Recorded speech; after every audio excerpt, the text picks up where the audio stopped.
What's good, YouTube? Welcome to VJ's Basketball Takes. And today, we're going to talk about the winners and the losers of the James Harden trade. Now, first, before we talk about the James Harden trade, let's talk about the team details and the team trades and who was involved in the trade. Now, this was a 4-team trade between the Cavs, the Nets, the Rockets, and the Pacers. Now, the Cavs, they received Jarrett Allen and Taurean Prince. The Nets received James Harden and a second-round pick. The Pacers received caris levert in the second-round pick. And the Rockets received Victor Oladipo, Dante Exum, Rodions Kurucs, 4 first-round picks, and 4 first-round pick swaps. Now, getting out the way, let's talk about the winners and the losers of the trade. Now, first, I want to discuss about the Nets. And I feel like they're not a winner or a loser of their trade because they gave up a lot of bench depth and Jarrett Allen and caris levert. Caris levert was a very good scorer. He could drop 18 points or even 20 sometimes. He averaged 18 off the bench. I don't see a reason why they give him up. And Jarrett Allen, who's a great finisher, a great rebounder, and a great shot blocker. And he was even starting sometimes for the starting center. So I didn't see a reason to give up that much bench depth for James Harden. But at the same time, it is James Harden. He averages 30 per game.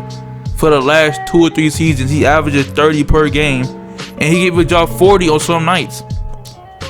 Now, his playoff record has not been the best, but he is still consistent in the playoffs, and he will give you at least 25 to work in the playoffs.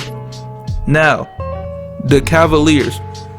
The Cavaliers received Jarrett Allen and Taurean Prince from the trade. And I feel like they didn't win or lose the trade either, because they already have 2 centers in Andre Drummond and JaVale McGee. Jarrett Allen plays like both of them players, except Jarrett Allen plays better than JaVale McGee, and Jarrett Allen is younger than Andre Drummond, but Andre Drummond just plays better than Jarrett Allen.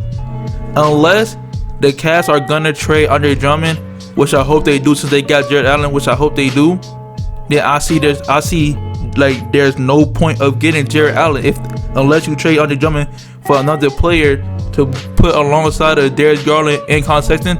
There is no point of getting Jarrett Allen. Now, the Rockets. The Rockets won this trade. They got rid of a player that didn't want to play for their team and was holding their team back from winning more games than they did at the beginning of the season. And they replaced that player with the same position and the player that's arguably top 10 in that position too, and Victor Oladipo. He's a very good scorer and a very good defensive player. Now, he's not going to give you 30 a night like James did or 40 a night like James did, but he's still going to offer 20 plus points dang near every night and good defense. Now, I don't see the reason that the Pacers gave up on Victor Oladipo just because of his contract. I know this was his last year in his contract, so this offseason he would have been a free agent. And he probably would have asked for the max, but I feel like he deserves the max. After what he did for the Pacers, he deserves the max. And they also got 4 first-round picks and 4 first-round pick swaps. Now, those 4 first-round picks were the Bucks and the Nets. Now, they're a very good team, so they're not going to have no bad record. They're not going to have a very good pick. But let's have a pick in the draft more than they have before. Now they have about 4 or 5 picks to have in the future, including their pick that they already have.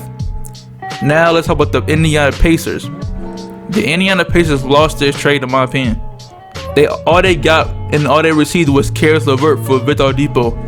And caris levert is not better than Victor Oladipo. Victor Oladipo is a better defender than caris levert, and he's as good as a scorer as caris levert too. Only thing caris levert adds is 2 younger years and a better contract than Victor Oladipo, because his contract has 3 seasons left on his contract. So after those 3 seasons with Indiana, he's an unrestricted free agent.